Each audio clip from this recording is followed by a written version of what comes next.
परीक्षाएं तो देनी पड़ेगी। आप जब अपनी योग्यता सिद्ध करना चाहोगे परीक्षाएं देनी पड़ेगी, और परीक्षा पास हो गए तो स्तर उठ गए।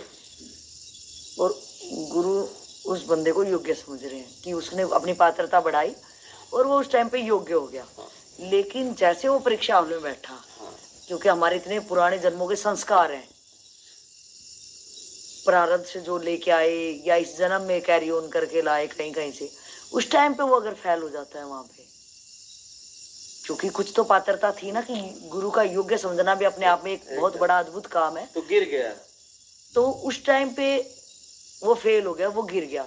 अब वो गिरा हुआ पहले वाली स्टेज में आना चाहता है कि कम से कम कि गुरु ने मुझे पहले योग्य की टिक लगाया कि मैं योग्यता पा ली मैंने, और गुरु की नजरों में मैं आ गया और मुझे परीक्षा हॉल में बिठाया गया, मैं वहां फेल हो गया, मैं वहां गिर गया।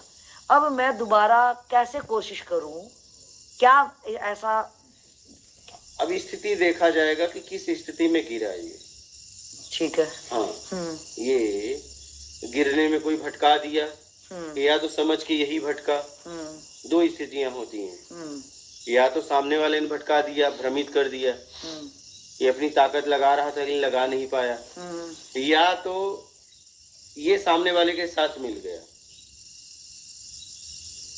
तो वो तो एक ही बात हुई कि अगले वाला गिराने वाला जो है, वो तो मेरे से ज्यादा ताकतवर हुआ ना। अगर मैं बहाना लगाऊं कि इसने मुझे गिरा दिया, ये तो बहाना नहीं चलेगा, ये गुरु समझ लेगा।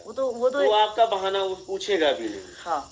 वो समझ लिया, वो समझ लिया कि इसलिए कि जहां से आपकी सोच खत्म होती है वहां से उसकी चालू होती है।